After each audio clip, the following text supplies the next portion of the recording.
on the trail, but it cracks like broken dreams. Ocean roars, below whispers death, it seems. He leads me up sky high, but his eyes so black. Hate in his heart, I can't turn back.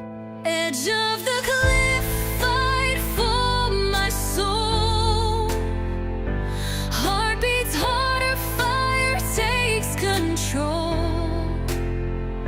He won't crush me, no rock in his hand. I will rise, I will fight, I will make my stand.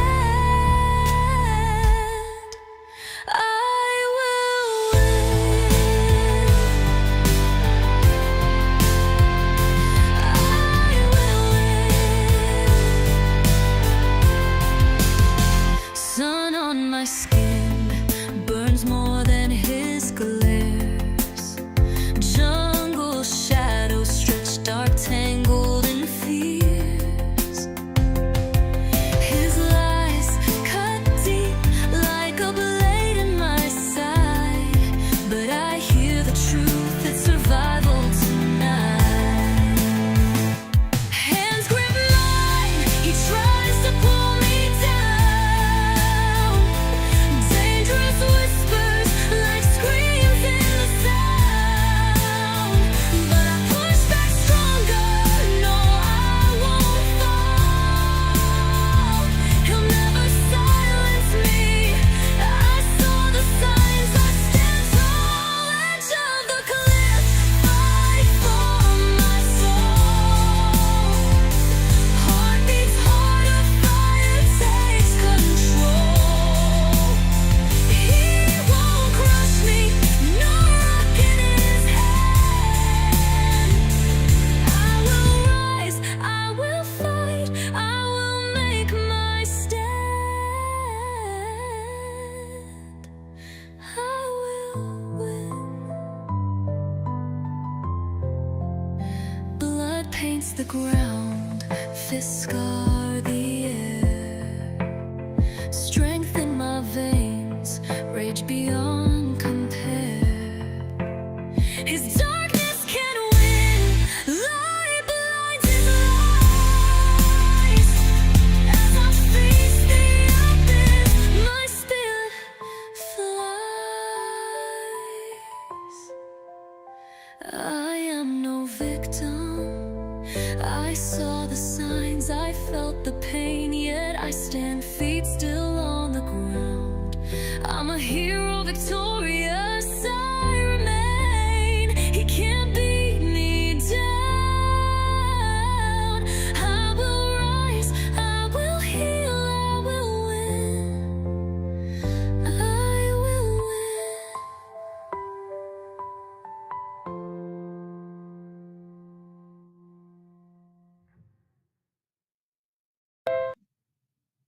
Hello, hello, hello, hello.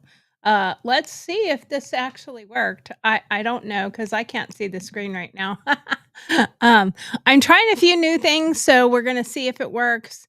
It has been a little bit getting used to this new way of doing things on EVMux. I'm not thrilled with it, but it is getting better. Let's say that part of it. But it's still not the way I would like it to be. I don't find it to be as um as easy as it was with the uh I can't even talk. I don't find it as easy as it was with the StreamYard I used to use. So StreamYard is actually very simple and very easy to use. And I find this one to be very cumbersome and very difficult to use. So it's a little bit frustrating.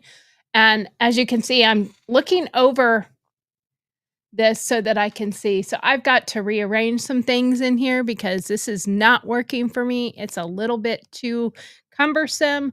And so I think this weekend I will readjust a few things because I have my 3 monitors here. And then I have this one that I read my Dear Margaret's, and it's literally right in the middle of that screen. So I'm trying to peek over it to see, and so it is a little bit cumbersome. So forgive me as I navigate getting this all working properly and running smoothly and it looking the way it should. Um, I appreciate the support from everyone as I do transition here. So I would like to show my appreciation to everybody, and you know, all I can say is I'm a work in progress, and it's going to get better as I go.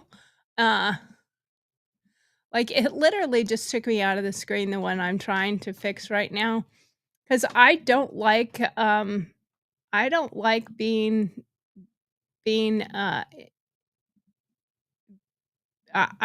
don't know what the word is I'm looking for, but I don't like being in the background wrong. That overlay should be not cut and pasted incorrectly. It says to move it down, but it doesn't move it down. I don't know.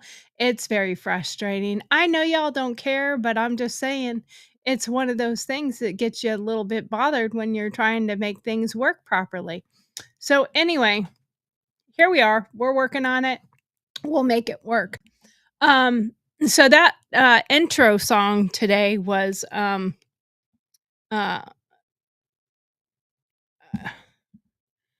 I am streaming on Facebook also, so I'm not sure if it's sharing on there or not. Let me know if it does. I am not sure. I do see that you yeah, you misspelled the name, but it was autocorrect. I knew it was autocorrect. But I figured it was autocorrect, but because it does it to me all the time when I even type my own stuff. So that's the way it is. Um, so anyway, what I want to do is I want to start off today with we're gonna start out with our Dear Margaret's. Oh, excuse me. I think I'm gonna start to do Dear Margaret's at the beginning of every episode because I actually have a Dear Margaret that ties directly in that I received yesterday, and it ties directly in with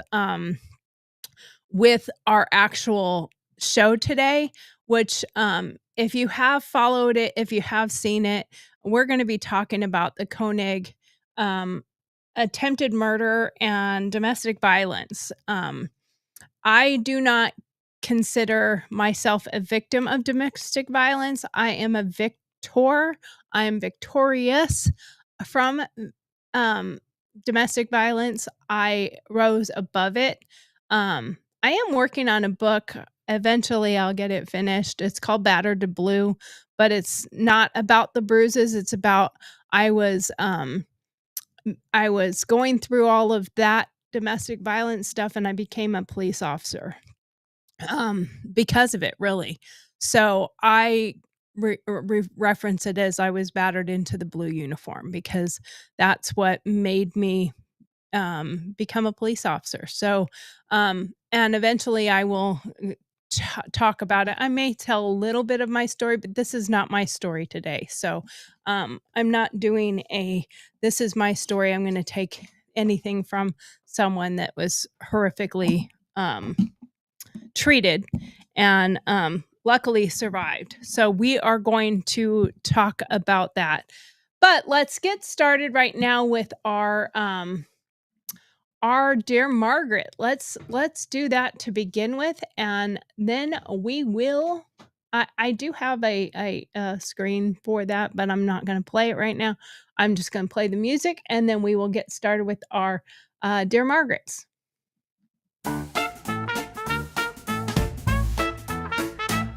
Dear Margaret's here, let's dive right in. Bring your questions, let's begin. Life's a real maze. We'll help you with your code. this rat race. Honest thoughts, no sugarcoating. Tell us your tales, your woes, your gripes. No fluff, no bows, just real life types. Sign it clever, let your pen take flight. We'll serve the truth, sharp and bright. Send us a query, take a lead. No hidden rules, no secrets to keep. Anonymous wisdom that cuts so deep. Dear Margaret's advice you'll want to reap. But in the end, let's admit we all really don't care, Margaret.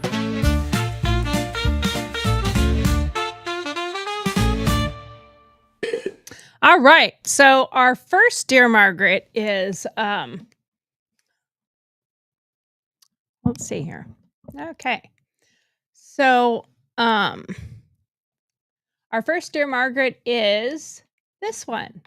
Dear Margaret, recently I came home from a long day of work and was tired, looking forward to a relaxing evening. Dinner and maybe a show like Yellowstone before bed with my wife. When I arrived home, my mother-in-law was in the kitchen talking with my wife while she was finishing dinner. This happens time to time. Several years ago, my wife and I moved from the East Coast to the West Coast for a higher position in the company I work for. My wife did not want to leave her mom. Her dad passed away just months before our relocation, and her parents had been married for nearly 50 years. She is from New York, and neither had lived elsewhere. Once we got the news that we were going to move, we asked my wife's mother if she wanted to come with us, as she would have been left alone in New York. Initially, she said no, she was going to stay. She didn't want to go anywhere, even though she needed some help. She was relatively self sufficient. She could still drive and had no medical issues. Finally, after much coaxing, she agreed under the stipulation that she had her own place on or near us. So far, it has been great, and she does pop in whenever she or my wife likes. I have never asked my plans.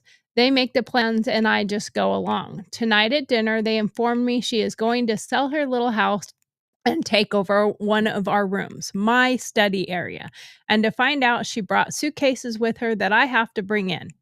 Not even waiting until a house sells. I would rather add an addition so we could feel like we have our own space and privacy. I feel like this is my wife and her mom's house, and I am the guest. How do I share my feelings without hurting them? What do I do now? Signed, not consulted, and keeping the peace. Okay, so my mom lives with us, and I was the one that wanted my mom to come with us, but I sat down and had long discussions with my husband in advance before asking my mom to come with us. And we did sort of have a similar situation when we first asked her to come. She did not want to come with us. Now, my mom does not drive, and she does have a heart issue, and she is sight impaired. So she couldn't drive, and she would have had to rely on other people or Uber or Lyft or something like that to get her around, and like Instacart or something like that for delivery. So in some aspects, the modern time makes it a little easier for that type of thing because you can order Instacart. I could have even helped her from Alabama. But I just really didn't want my mom left alone. My stepdad, her fiance really was had passed away not that long beforehand. So yes, that was an issue. And there was no direct family really left there. Her brother was there, but he had ailing health, and my aunt, and a couple cousins, but they don't come around very often. And her brother and both him and his wife died very shortly after we had moved, not that long, maybe a year or so after we moved. So she wouldn't have had them that long anyway, and he was already in ailing health, and she uh went down the hill very quickly after my uncle passed away. So did my aunt. So that being said, it is a difficult decision in some aspects because you are offering to give up a portion of your life, you know, it the they are going to be a part of your household. Now, her wanting to have her own little place, I would say that kinda thrown at you like that, but maybe just have a discussion and ask, you know, what was the reason that, that it was so abrupt. You know, did something just happen that scared her? Are all these does she drive a Tesla? Are all these things happening that's going on in the world? Did she get scared? Did something happen that scared her? So that would be a question that I would have for them, is to ask, "Hey, what suddenly brought this on like this? Did you find maybe she just found out she has a serious medical condition?" And then bring up the option to say, "Hey, you let's we'll make you comfortable in the study while we get you a little addition added on, um, and see how they react to that, if they would be willing to consider that." So that would be how I would probably handle it. I think you need to have a private conversation with your wife about how you're feeling, that you're not consulted and the plans are always just theirs, but do it gently and do it not at the time when something happens. Just sit down with her and say, "Hey, I have an issue I've been dealing with, and I really just need to talk to you about it because it's bothering me, and I don't want to be a jerk, and I don't want to seem like I'm ungrateful or any of these other things, but it's starting to frustrate me, and I don't want it to become a thing where I'm resentful of my mother-in-law living with us. So, can we have this conversation?" And maybe they don't even realize they're doing it, or maybe they just think you don't like making the plans. So, they're always the ones that make the plans, and you seem happy when you're going along with it. So, maybe that's a discussion that you need to have with your wife. I would say that's definitely a husband and wife discussion, not necessarily a mother-in-law discussion. Um, and maybe come up with a plan saying, "Okay, so this is a new situation."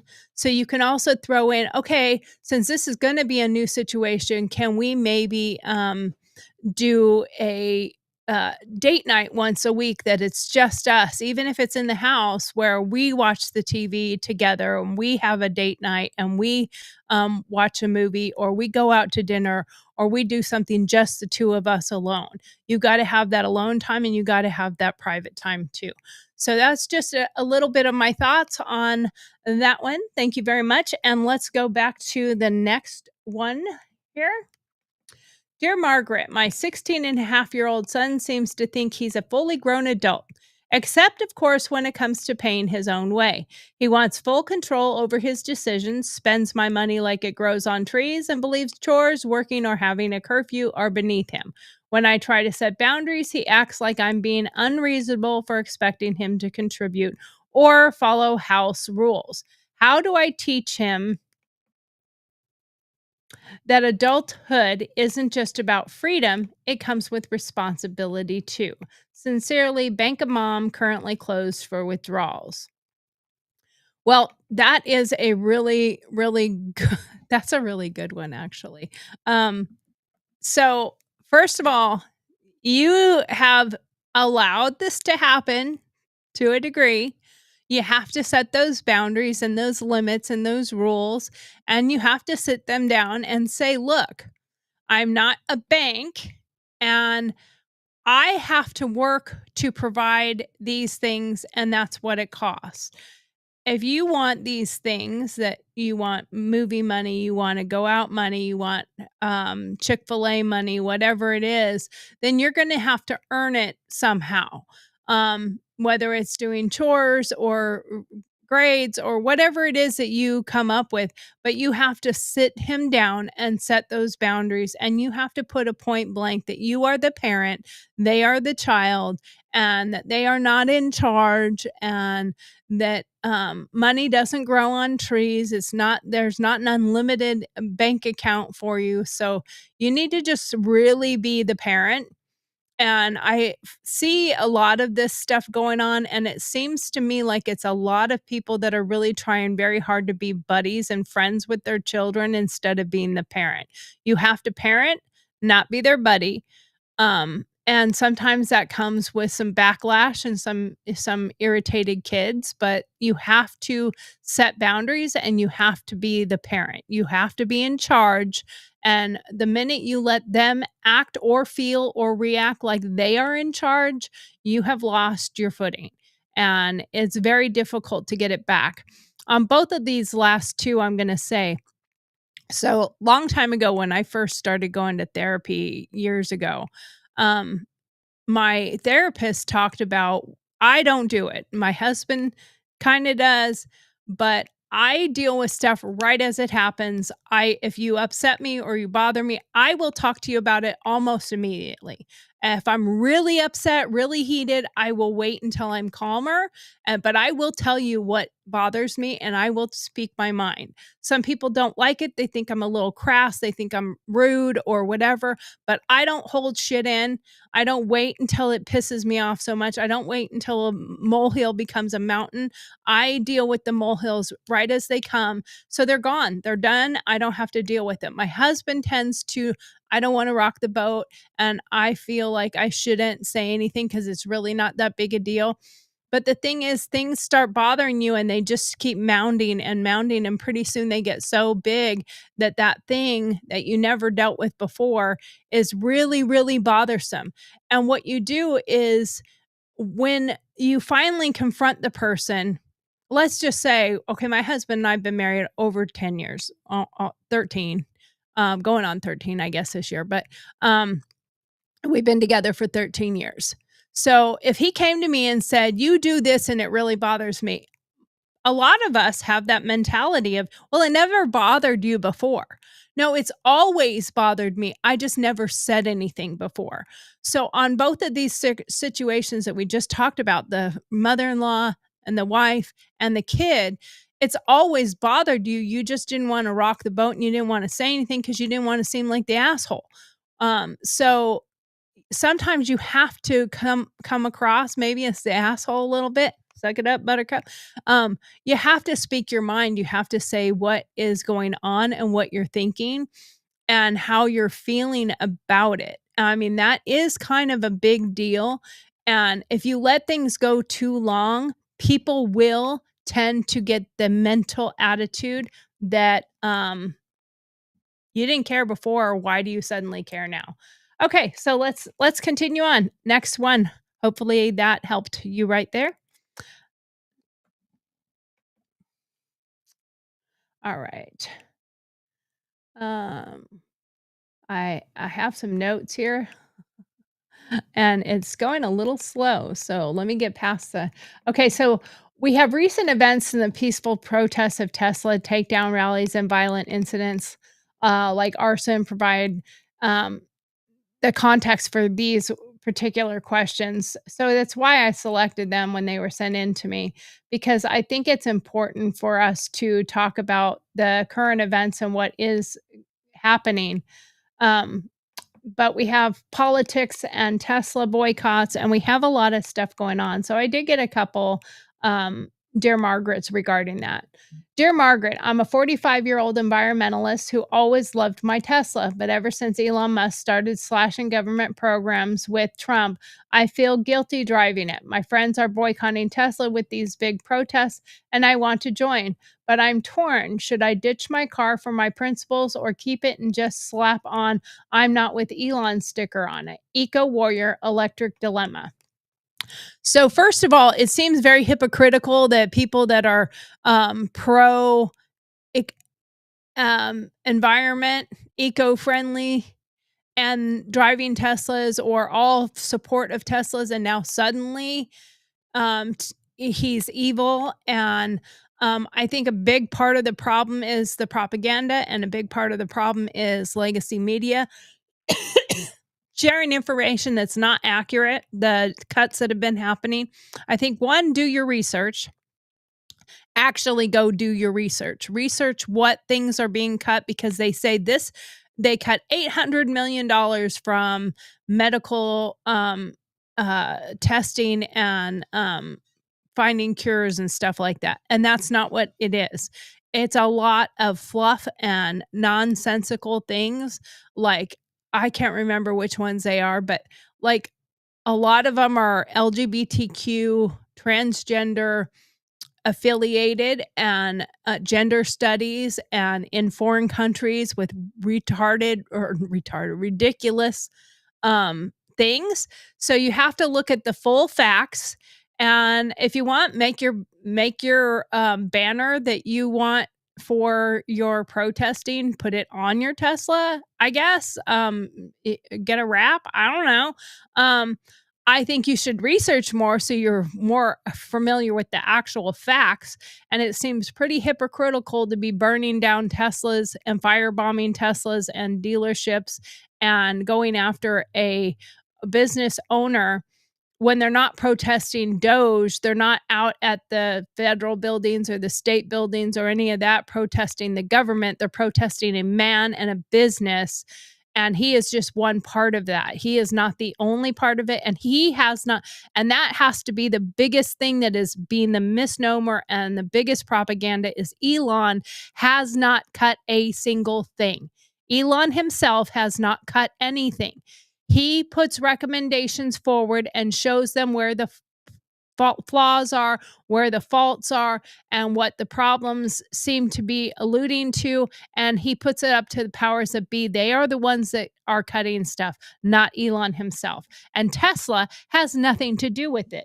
So, in my opinion, you're protesting the wrong thing. You should be, if you're going to protest, you should be protesting at a federal building or something and protesting Doge or the government, not Elon.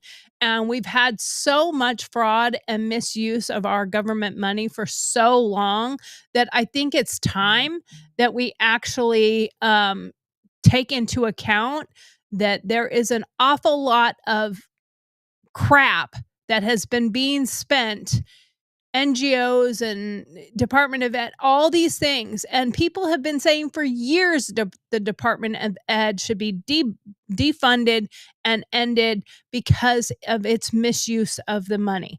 And our kids are dumb. There's a girl right now that has filed a lawsuit because she graduated valedictorian of her high school graduation, and she says she's illiterate. Or her family. I don't know. I haven't dug into that one. I will eventually. But how do you get to the point of being an actual valedictorian and you can't read?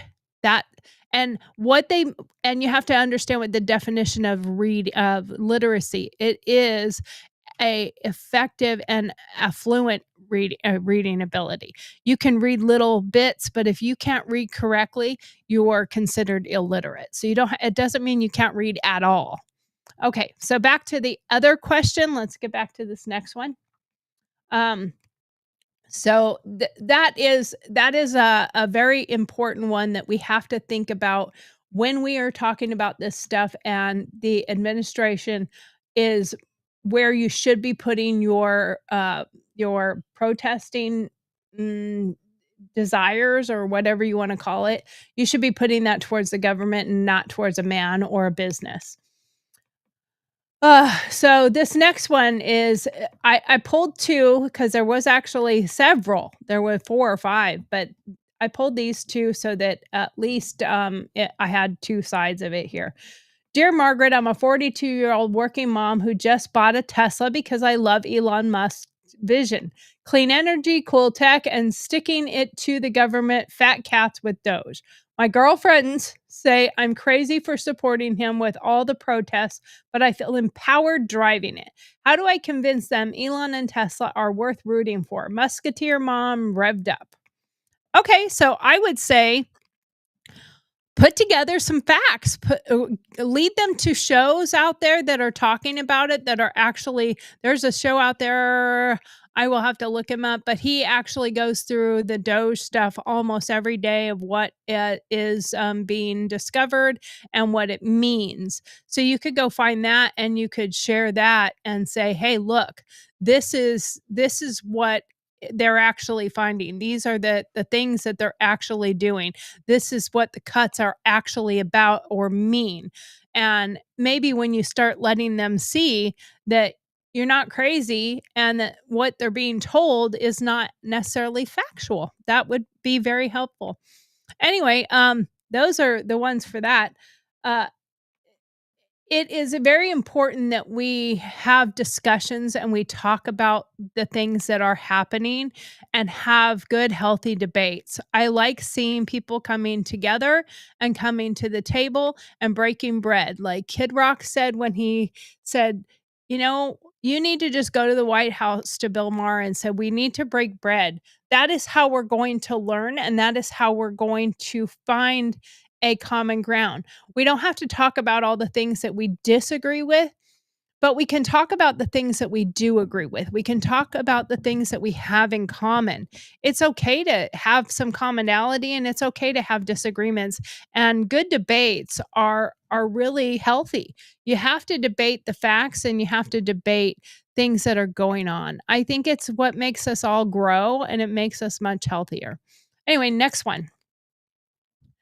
Dear Margaret, I thought political parties were supposed to unite people with shared beliefs, but now, even within the same party, there's MAGA versus establishment, Republicans, progressives versus moderates, and independents caught in the middle. How we officially broken politics beyond repair, sincerely politically homeless and exhausted.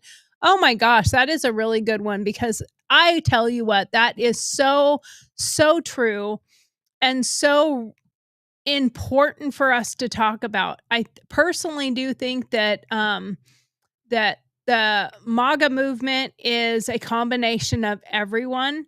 That it is bringing together progressives and moderates and libertarians and liberals and Democrats and some liberals don't consider themselves Democrats. Let's clear that up. And Republicans and conservatives, same thing. Not all conservatives consider themselves Republicans. Some conservatives are, they say they're more libertarian or moderate or whatever. And you have a lot of these different elements all coming together in the MAGA movement and the MAGA community. And the more you're seeing the breaking of bread and the coming to the table, and that you have liberals and former Democrats coming over to the MAGA side, Tulsi Gabbard, RFK Jr. You have a lot of people, even Bill Maher, he's just not willing to put the hat on yet, but he's pretty much there because he's learning that we're not all like far right-wing crazy people. Because let's face it, there are far right-wing crazy people just like there are far left-wing crazy people. And all of us that are in the middle somewhat feel left out. Like I am a conservative or Republican, but really I'm a constitutionalist. I believe in the Constitution. So there are things that are in the conservative side that I don't necessarily agree with.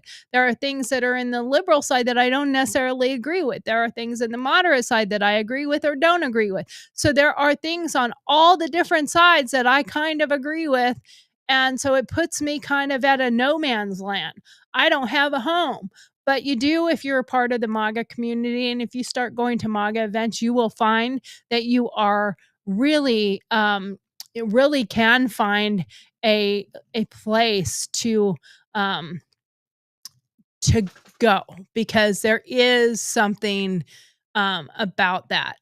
There is something to joining a group that has so many from so many different sides that it is incredible how much we embrace. There's a lot of people that have come to this side or the MAGA side because they said, oh, I'm going to go to a MAGA rally just to see what they're really like, to see what's really about these people.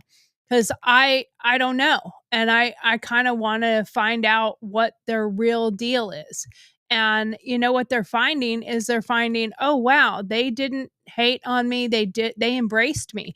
There was a man who not that long ago went to both Trump rally wearing a Harris shirt, and he went to a Harris rally wearing a Trump shirt. At the Harris rally, he was attacked and bullied and forced to leave and just absolutely under attack. the Trump rally he went to wearing the Harris shirt, he was embraced and they said, come on, come on. Um, uh, so it's really important for us to come together. So back to one of the other ones that we have here, I want to share these messages real quick. Hello. Why can't it? Why is it not letting me see it? I can't see it to read it because it is there, but I can't see. It used to have like a little arrow or a little hourglass on it. I don't know. Now I can't see it. Okay, here we go. Literacy, capacity to communicate using inscribed printing or electronic signs or symbols for representing language. That is the meaning of literacy. And oh, okay. I think he just posted the same one twice. Thank you so much, Squirrel. I appreciate that. I like when I have someone that's throwing out some information for us. And our last and final, Dear Margaret, is this one here. And I put this one on specifically because the person that messaged me this, it directly relates to our show today, and the rest of our time will be spent on that horrific event that happened in Hawaii. Dear Margaret, I'm a 39-year-old mom of two, and last month my husband of 10 years tried to choke me during an argument over something trivial, dinner being late. I got away, locked myself in the bathroom, and called a friend, but I haven't told the police or left him yet. He's apologized, says it was a moment, but I'm terrified it's just a start, especially after hearing about that Maui doctor who nearly killed his wife on a hike. My kids adore him, and I don't want to break their world, but I can't sleep wondering if I'm next. How do I know if this is a one-time thing or a warning? I'll end up a headline. Shaken, not stirred by safety. So I would say, for one, this mirrors and I'm not sure how she actually pronounces her name. I've heard it several different ways, but Ariel Koenig's experience escalating violence from a trusted partner. It is really difficult to give you the exact answer to that. The reality of it is, if you have those red flags, if there has never been any violence ever before and it went that far, there needs to be some investigating into why he abruptly went that aggressive, that bad so quickly, because there might be more to it. And I would immediately be asking him to get into some counseling. He needs some anger management. He needs something because you and your children need to feel safe. And that might even account to saying, hey, you need to go stay somewhere for a little while because I don't feel safe with you right now. And I will tell you, if you sit him down and have a conversation with him, one, I would have somebody there with you when you have this conversation, a neutral party. It would be very good to just make a plan for a therapy session that you need over it, and bring him with you and sit down. And if he gets angry and aggressive because you got him to a therapy session, if he gets angry and aggressive at you because you're saying you need to go stay somewhere, if he gets angry and aggressive at you for any of those responses instead of understanding, caring, empathetic, heartfelt, loving, and very apologetic, I would say absolutely red flags. You don't need to be a victim. You don't need to put yourself in a position of becoming a victim, and you don't want to become a headline. This is where I will tell a little small portion of my story. I didn't stay long, but I went through domestic violence. And it was always an apology. It was always an I'm sorry. I didn't mean to do that. I'm sorry. I lost control. I didn't mean to hit you. I'm so sorry. I love you so much. Yada, yada, yada, yada. And I kept buying his bullshit. And I kept believing that he would change. I kept believing in his love, and that's not love. Love does not come with a fist. Love is not a hit. And the apologies are empty, especially if they stop it after the first one, then maybe they can. They also quite often hide behind what they've been doing or are doing. So my sister also went through this, and she went through it silently, absolutely silently. Nobody knew about it until he put a boot on her neck. And she called. We went and rescued her. He came begging for forgiveness. They'd been together for, oh, I don't know, 15 years or something, or 10 years, or I don't know. But he came begging and begging for forgiveness, and we wouldn't let him in the house. We wouldn't let him near my sister. And he went and stood in front of his entire church and told them that he had been abusing my sister for all those years and that he needed help. He got into counseling, he got help, and it took 6-8 months before she went home. And I mean, we went to her house, picked her up, and we cleared out a lot of her stuff and her son's stuff out of the house and pretty much emptied it. And he came home to an empty house. But she had taken it a lot before she took that stand because she got terrified. I took it enough times to where it took a really serious event for me to wake up and say, I'm going to become a statistic if I do not get out of this situation. And I reached out, I got help. I actually ended up in a woman's shelter with my children for domestic violence victims. And that is when I started applying to the police department. I became a cop out of it.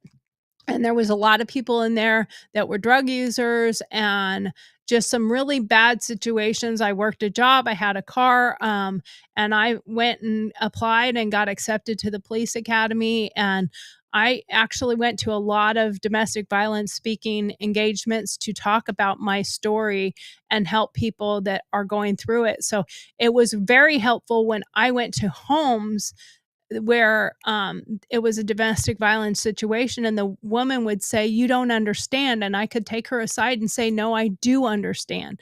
And as scary as it is to leave, and as scary as it is to step away, and as scary as it is, imagine what terror those kids are going through. Those kids are going through it because they're seeing it, they're watching it. And if they weren't there this time and it happens again, they're going to see it at some point in time. And you got to teach your children this is not how you live and that you're not going to stick around for that.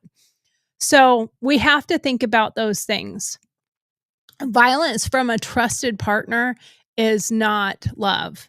And no matter how much they apologize, no matter how much they say they're sorry, if they continue to do it or they've done it more than once, it is not a one-off. So this is a one-off for what you wrote there, but I would be very, very inclined to go directly to counseling and give him ultimatums and stand your ground.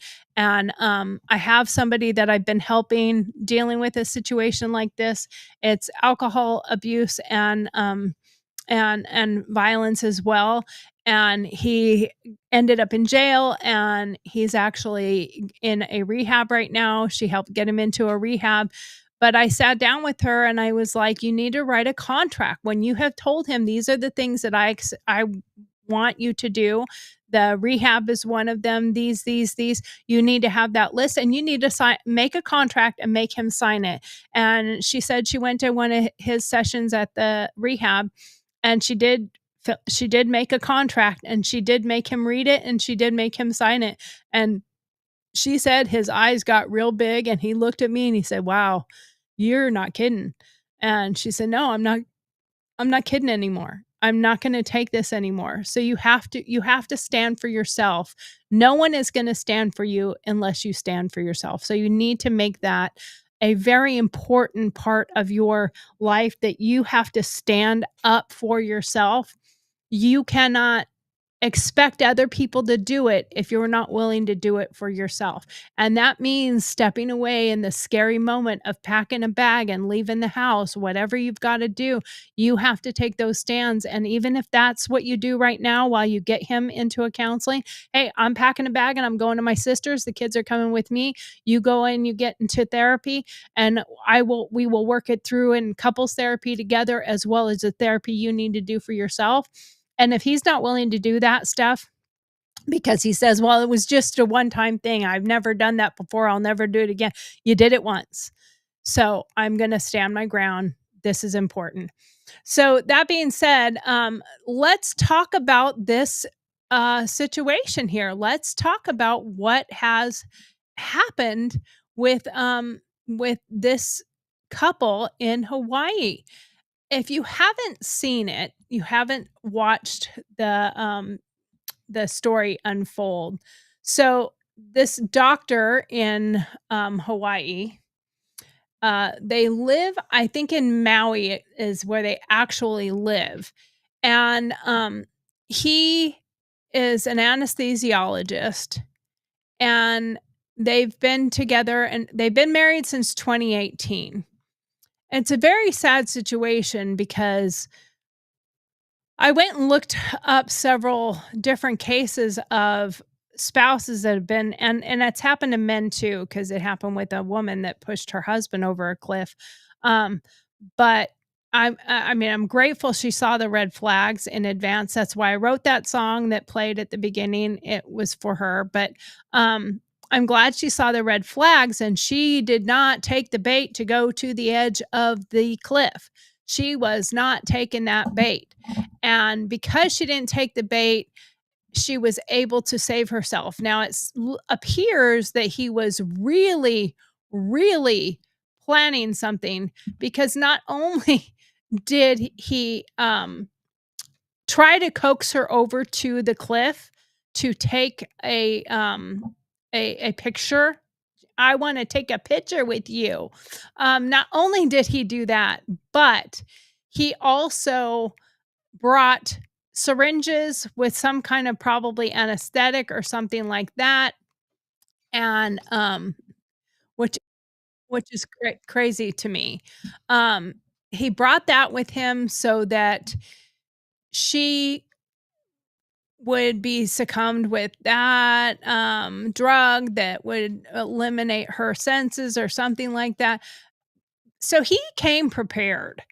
And so obviously it's premeditated, in my opinion. Now, of course, right now it's all speculation and it's all alleged, except for she's a survivor. So she gets to have her own voice in what happened. There were also witnesses that have come forward and have been interviewed and have written affidavits and everything else about what they witnessed, and that they came across a screaming woman and a man on top of her.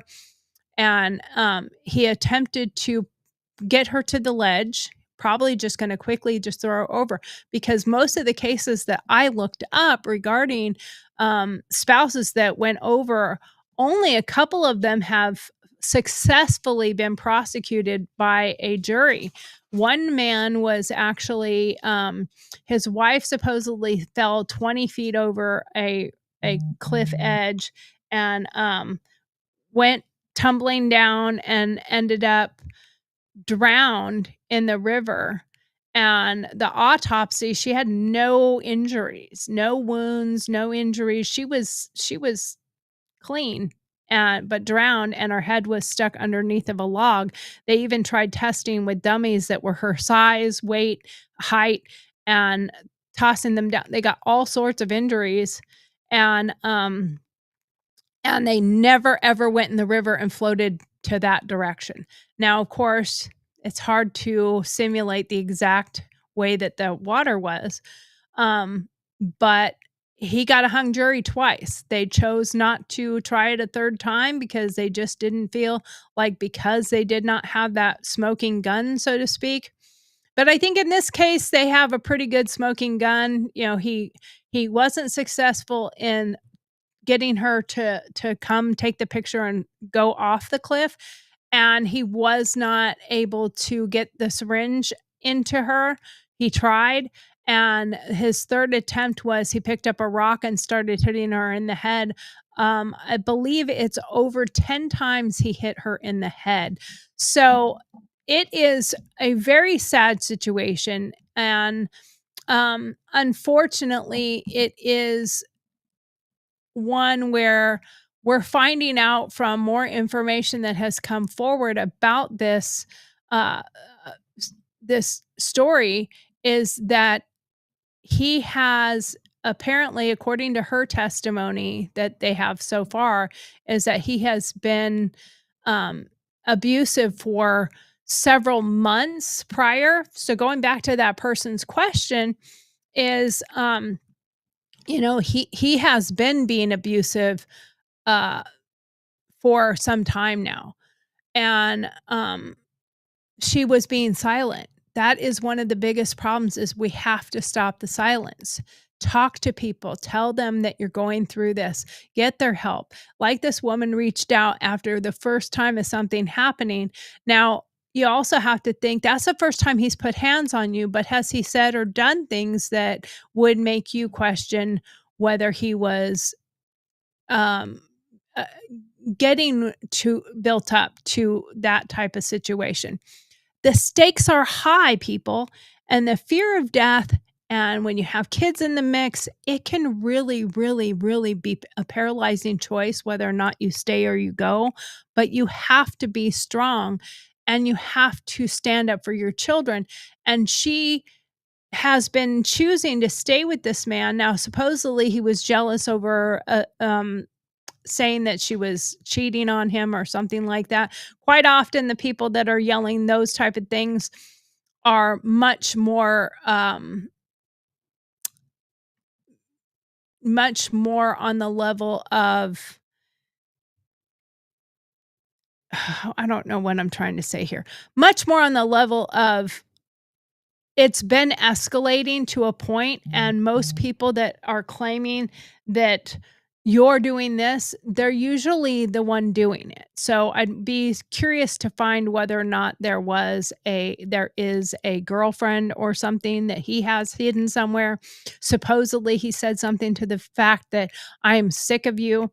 And going back to that, Dear Margaret, um, she uses a James Bond twist by saying shaken, not stirred. So she's shaken by the violence, but she's not yet stirred into action.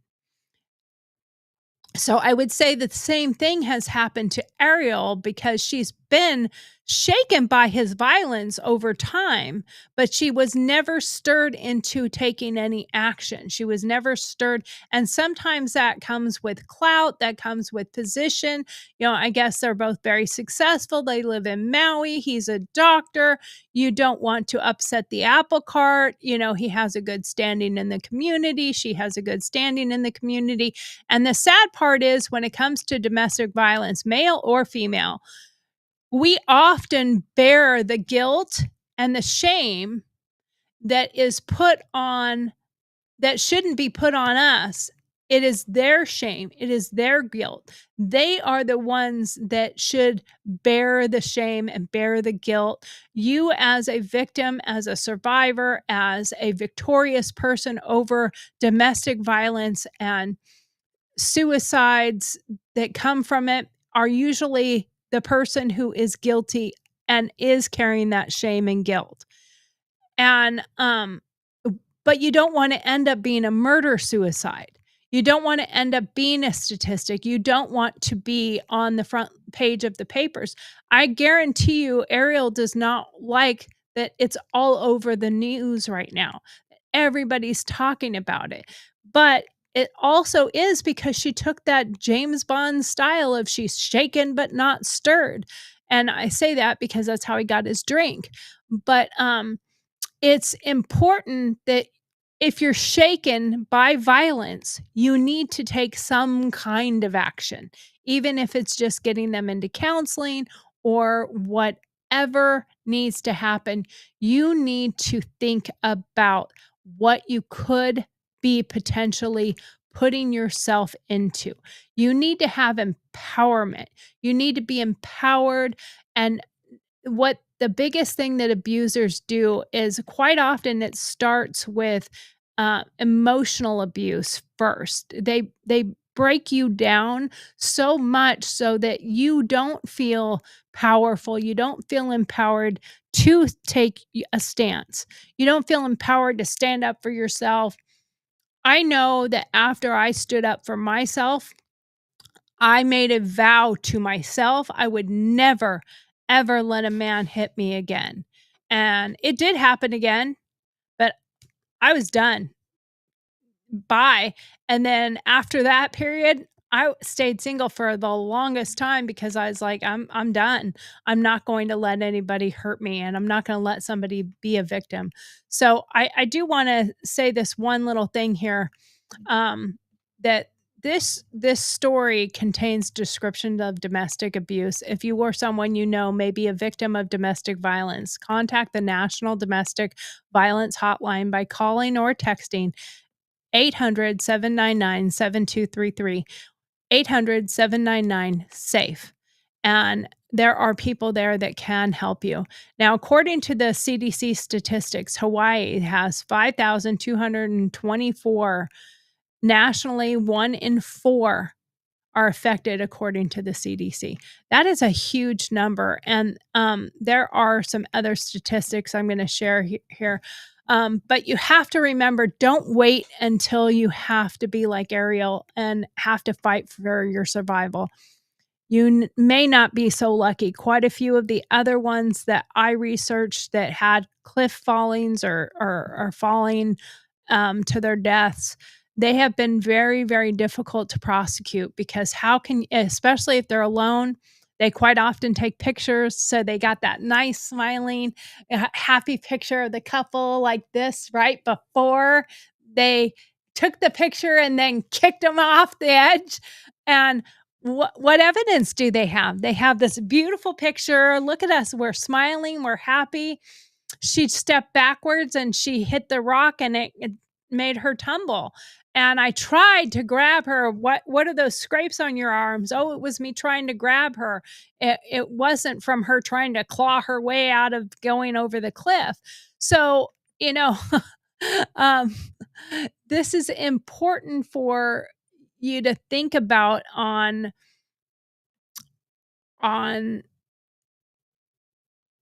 any given time that you go out with somebody. If there have been signs of some really, really horrible things, you might want to really take into account. But in this situation, imagine a birthday hike in paradise, Maui's cliffs, ocean views, turning into a fight for your life. That's what happened to Ariel Koenig on March 24th, 2025, when her husband, a doctor, allegedly tried to kill her. This isn't just a crime story, it's a wake-up call about domestic violence hiding behind perfect facades. Because, you have to realize that they had like a perfect looking story. So I'm going to share real quick. We got about a half an hour left, so I'm going to share my screen. And of course, like I said, I can't see, so I have to I have to go down here and look around my monitor here so that I can share it with you. But let's listen to a little bit of this this part right here. Okay. Well, where did it go?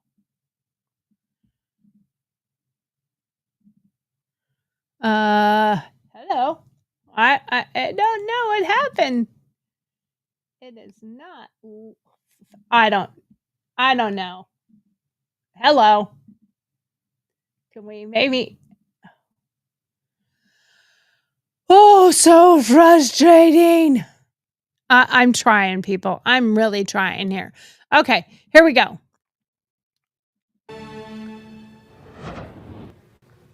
We start tonight with chilling allegations from the wife of a Maui doctor accused of trying to kill her during a birthday trip to Oahu.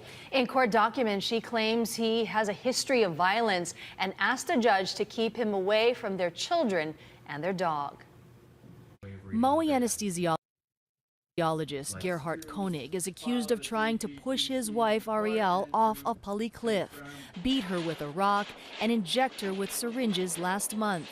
Ariel Koenig wrote in her petition for a temporary restraining order that during the incident she grabbed the syringe and threw it out of reach, and she says she bit him to defend herself. She also said he sexually abused and assaulted her over the last few months. Sexual assault is a form of power and control over another person. It's used as a power imbalance. So it is another tactic that abusers will use to take power and control over another person. A judge granted Ariel's TRO, including their children, family members, and their dog. So I think what bothers us is that this individual, this doctor, he is supposed to have the highest ethical standards in our community. We trust doctors. We feel that they will do no harm. And if we feel that they take this oath and they take this seriously, that they would not also harm their family members. Ariel said Gerhard accused her of having an affair, fueling extreme jealousy, and that they had been to individual and couples therapy. Ariel's background is in nuclear engineering, according to LinkedIn. Experts say domestic violence affects all communities. A woman who is a professional. So let's talk about this for a second. She had enough foresight to have that sixth sense, but again, she has been being abused for quite some time. And so because she's been being abused for some time now, she kind of had a foresight to, that's kind of why I put that in my song. He walked up a high mountain and there was black in his eyes. And you can see that because she fought and she won, he is no longer in control of her and she can take her power back and become empowered. And he is shameful. That's why he's hiding his face with the paper. He's hiding because he is ashamed of what he's done.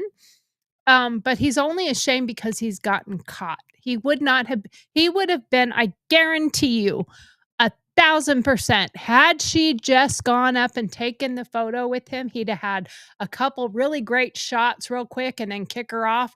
And then he'd have been screaming and yelling and begging for everyone's help. And everyone would have came and looked over the cliff and, oh my God, how horrible, you poor man.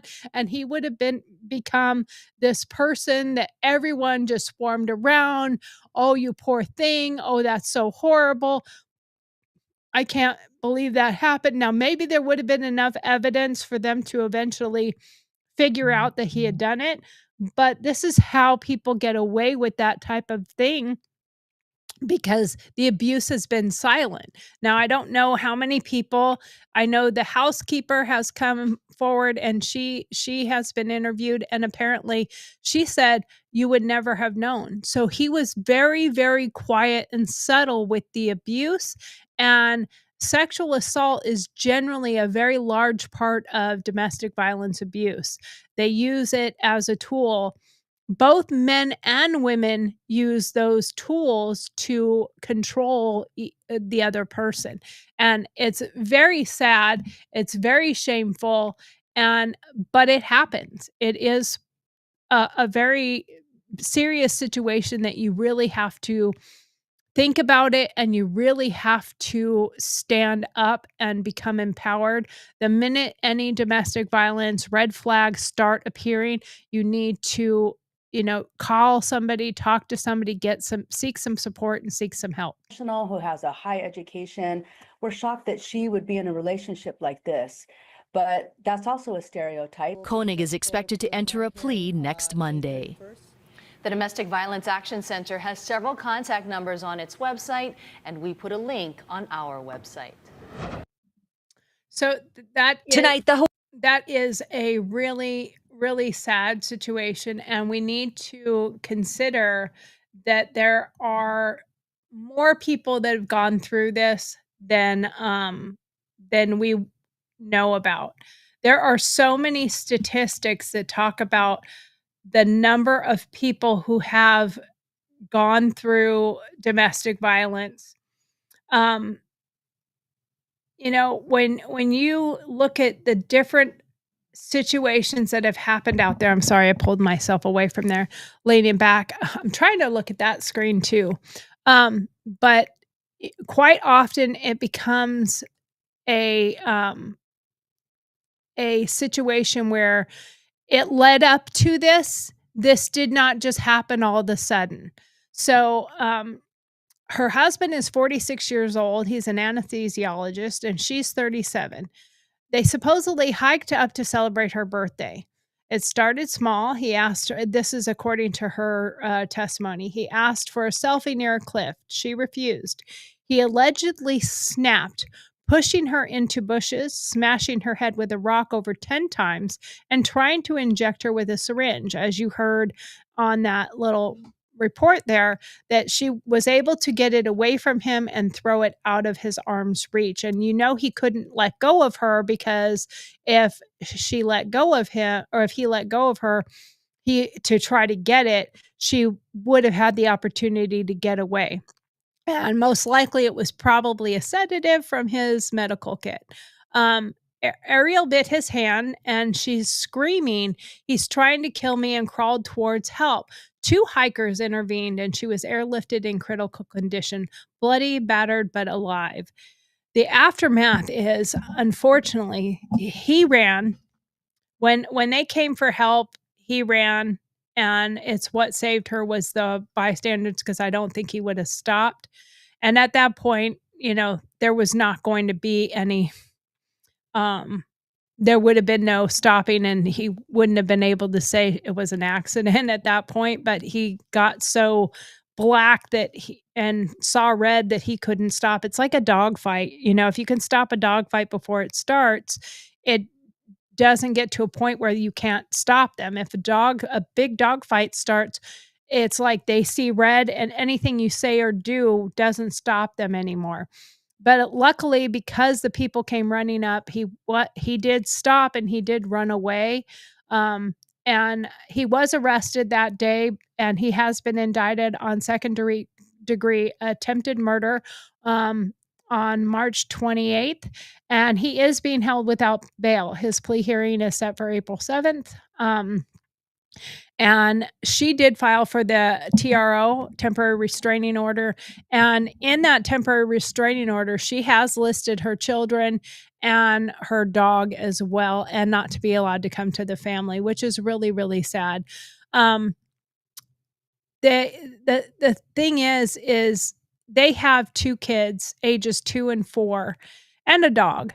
And the deadly consequences of that attack, and probably many prior to that, is their kids are already probably suffering from the abuse that they've been witnessing. So luckily they are very young, and maybe there's a chance that they can not suffer from that. But Dr. Phil said in 2011, deadly consequences is that abusers don't just explode, they build to it. The most dangerous moment, when she says no or pulls away, that's when they lose control. Ariel refused fits into this to a T. A doctor in paradise. How does someone with everything seem to want to throw it all away off a cliffside without thinking about everything he might lose? And what was the tipping point? You have to think about what might be the tipping point. So let's talk about some statistics. In Hawaii, 224 reported domestic violence cases in 2022. 73% are physical. That's according to the Hawaii Department of Health. And that's 14 a day. And unreported cases could double it. Imagine the number of people that don't report, because prior to this, she said he'd been being abusive for months. but she hadn't said anything. So until this situation, she was one of the silent that were not reporting it. Nationally, there's 1 in 4 women and 1 in 9 men experience severe intimate partner violence. It's gendered, but no one's immune. One of the times that I did domestic violence speaking engagements years ago, I would bring people up on the stage and I would give them a scenario. And I would ask the audience how many people have had a situation where they were either involved directly or indirectly with domestic violence. And almost every hand in the room would go up. And then I would have the scenario with the husband and wife or man and woman on the stage. And if the man hit her, I would have them do a specific scenario. Okay, I want you to do this, this, and this. And sometimes it was just yelling at each other. And then I would ask the audience, how many thinks that's domestic violence? And most of the time, the yelling stuff would not raise that many hands. The minute hands touched, then they would all raise their hands. But on the other flip side, every time that there was a man where the woman was like, hit him across the head, you're an idiot, you're stupid, almost none of the hands would go up because they had this philosophy in our minds that women are not the abusers, that just the men are. It's a really sad situation, but it is true that many people do not consider it domestic violence. And men are even more likely to not report because of the shame behind being hit by a woman. So we have to think about that. Women are 5 times more likely to be killed if a weapon's involved. Conan's rocks and syringes weren't guns, but they were deadly enough. And guns are not the only thing that can kill people. Guns don't kill people, people kill people. But if you want to kill someone, you have other options. He wanted her dead. And apparently he uttered the words to her, "I'm sick of you."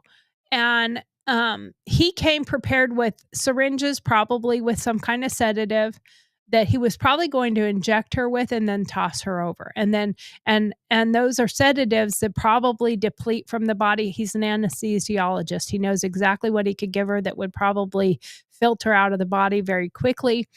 And he didn't have a gun. He didn't bring a gun with him. I don't know if he had a gun or not, but he did not bring one with him. And he took off running. So he didn't even get in the car and take off. Apparently they found him walking. But if someone wants to cause harm, they're going to use whatever means they have at their disposal, whether it be a gun or a knife or a rock or their fists or a fork. I mean, you can literally kill someone with anything, a glass bottle, a baseball bat, you name it. Anything can become a weapon. Leaving risk. 70% of domestic violence murders happen after separation attempts. Bureau of Justice statistics. Ariel's no way a tiny rebellion, and he went ballistic. I'm sorry. Ariel's no was a tiny rebellion, and he went ballistic. That goes to show you that there is a big part of you can't say no to me. And we also have to look at the patterns of escalation. First, it's control. It's usually emotional or verbal abuse. Sexual assault and jealousy are power plays, not passion. Dr. Phil, in segment on 2013, said it starts subtle: criticism, isolation, and then fists fly when control slips. Tools of the trade. Koenig's syringes show abusers use what's handy. Here, his medical access became a weapon. And he has been suspended from his medical ability to practice right now. Of course, that would be obvious. He is incarcerated and being held without bail. So in the silence on domestic violence in 2001, Dr. Phil noted, every 15 seconds, a woman's abused in this country. We don't talk about it. It's ugly. Personal, but that silence lets it kill. Ariel's unreported months echoes this statement. It's very important that we have to think about keeping it silent. And how many of these situations that we've read about later when a woman was killed where their brother or their sister or their best friend said, they told me if if I die, he did it. And maybe she did confide in somebody, but she was still in the stirred, not shaken. And you have to get immediately stirred and shaken. You've got to take a risk of tearing apart your family, but you have to save yourself and your children. Have you ever seen jealousy turn creepy?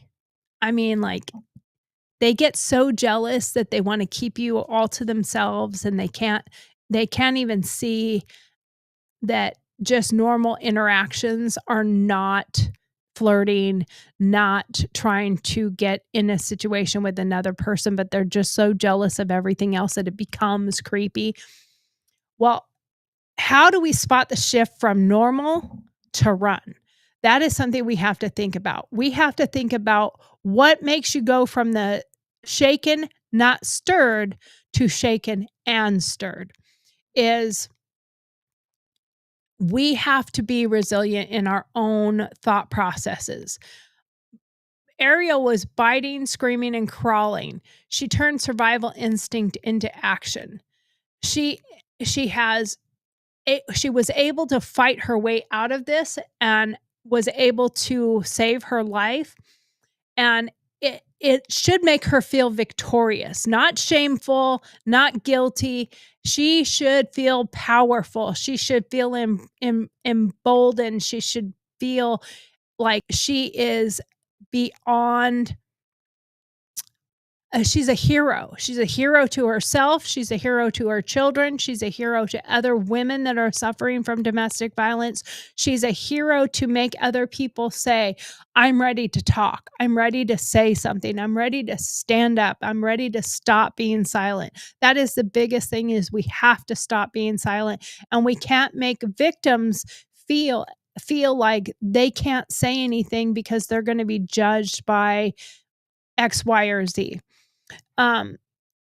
Again, like you said, once she's in the hospital right now, and the TRO wasn't just for her. She named her kids, her dogs, and protecting her whole world.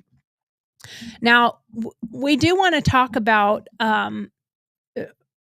domestic violence, and for women, I think it's important, and I'm going to be doing a coming episode pretty soon. And we are going to be discussing firearms for women and taking self-defense classes. Imagine if Ariel had self-defense. Imagine if she had a gun with her. But at the same time, if you're not well trained with it and you don't practice, that could have become a weapon. So she didn't have a gun, she didn't have the training, but she had pure grit, and that was her weapon. That's what she used to fight back and fight out of it and save herself. I use Dr. Phil a lot because I've seen a lot of his episodes on domestic violence, because he has done this quite a bit. But in a 2016 episode, Surviving Domestic Violence, he said victims need tools: mental toughness, physical readiness, leaving step one, surviving the battle. Now, there's something that you have to think about too, is if you are in a situation like this, and I want to make it very clear to women, if you are in a situation like this, you can start preparing yourself. Talk to your friends, secretly make plans, get some money and start stashing it away. The hikers in this situation were also steadfast in the survival part of this, because there are quite often people that just don't want to get involved. They don't want to be a part of the problem. They don't want to be it's not my thing. I don't want to do that. I don't want to get involved. It's their problem. They're just having whatever. But two strangers heard her cries and they acted fast, Proof small moves save lives. So we need to think about that part of it. If you hear something, do something. Not just hear something, say something. If you hear something, do something. If you hear someone calling for help or you hear somebody screaming, run, go to them, see if you can help them. Um, and the funny part of it is Dr. Koenig's colleagues all said he was a friendly guy. How do we train ourselves to see deeper than that? We have to see beyond the facade. And they had a perfect facade, successful, money. They were in a position that made them look like they were something that they really weren't. And behind closed doors, he was very, very, very dangerous. The signs you should know is possessiveness, threats, isolating you. And like I said before, you can start planning ahead. Share some information with somebody you trust.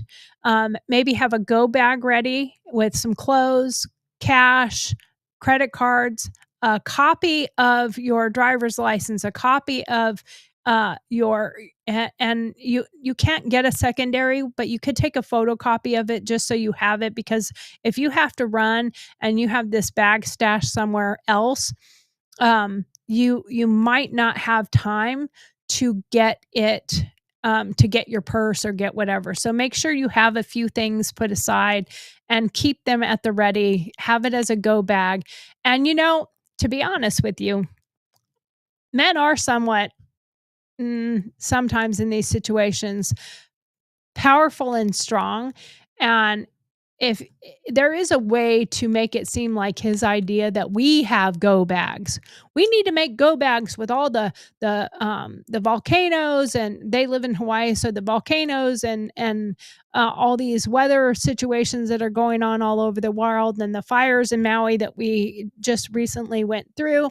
We should have go bags for you, me, and the kids, and put the go bags together already and have them stashed. And if you all four have one, he has one, you have a family bag with some snacks in it, and then you have the ones for you and the ones for your kids. He may not catch on to that as quickly.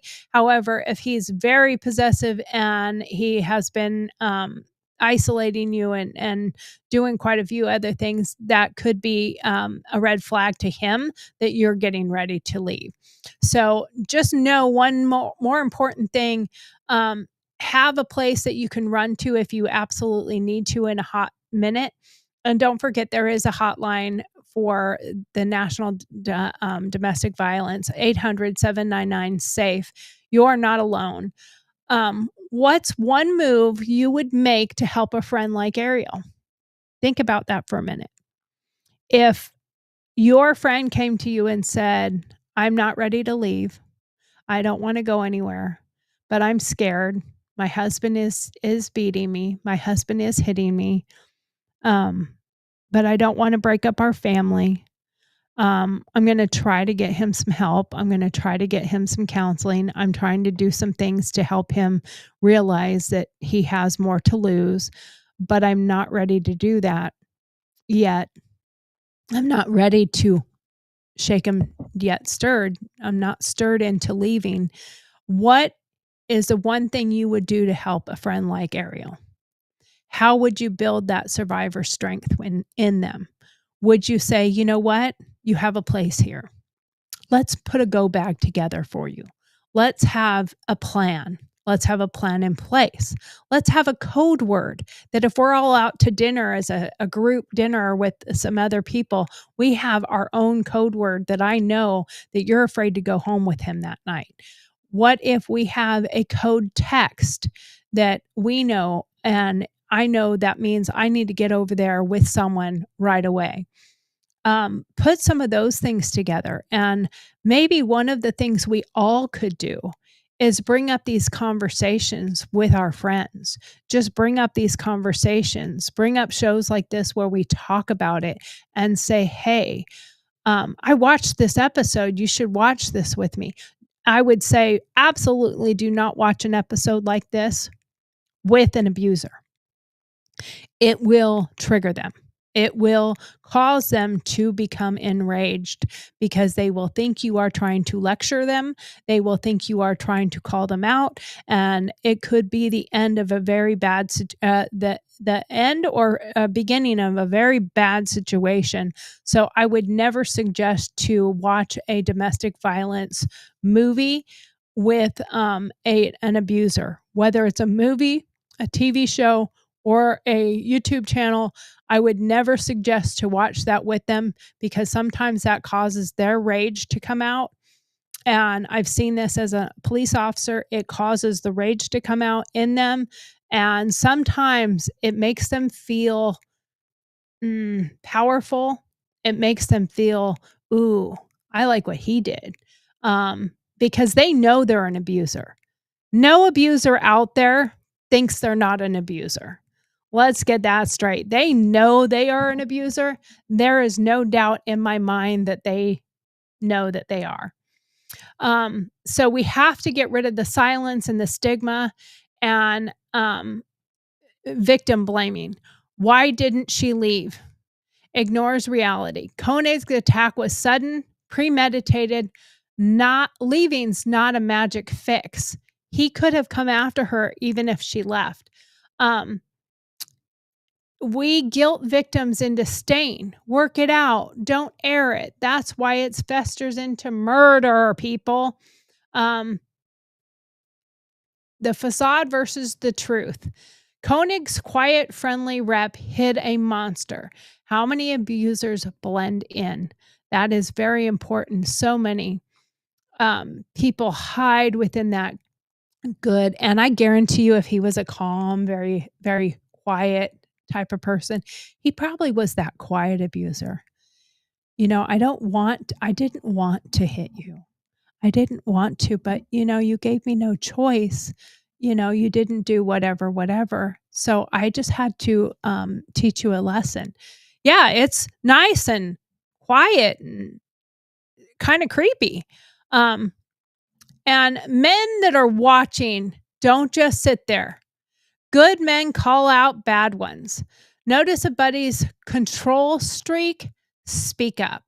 If you see a guy that seems like he's being controlling over his spouse, maybe you should speak up. Maybe you should even quietly go to her and say, hey, I noticed some red flags with your husband there. Are you okay?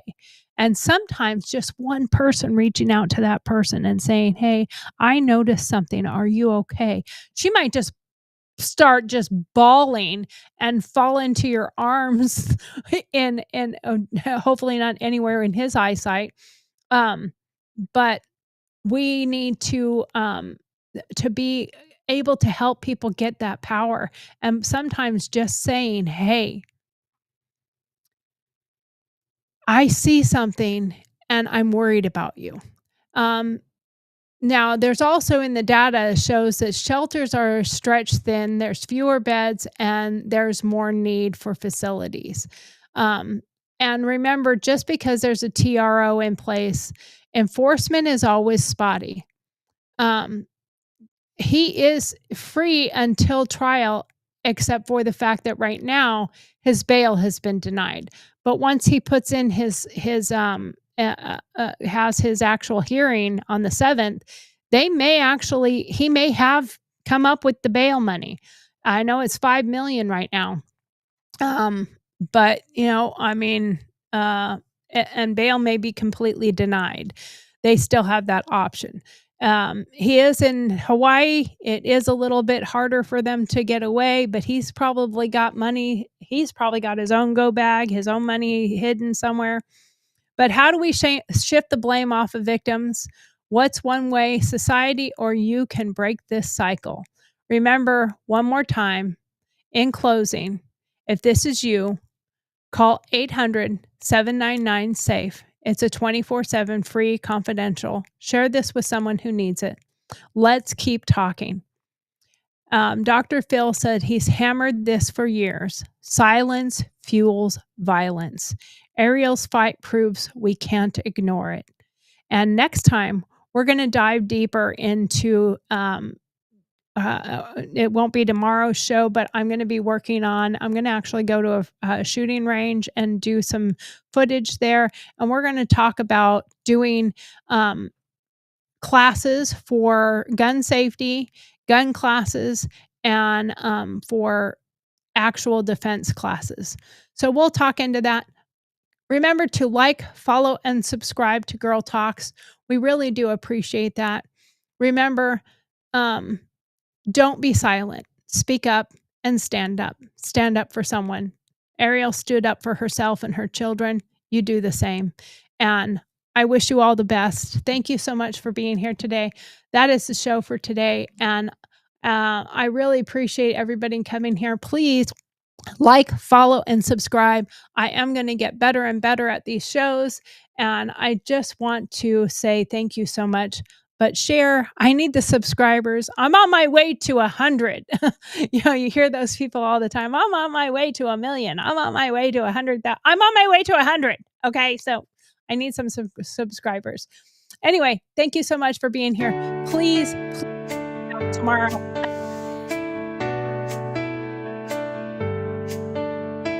Thank you for watching GurlTauX live broadcast,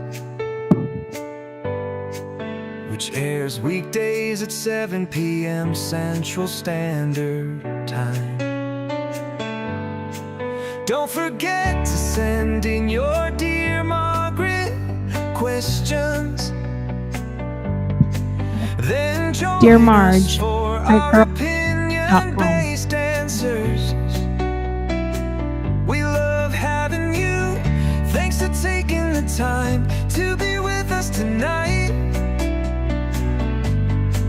Don't forget to like, follow, subscribe, and share with your friends. We'll see you tomorrow. Good night.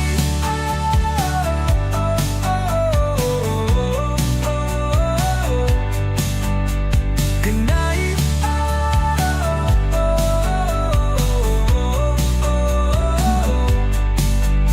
Good night. Good night.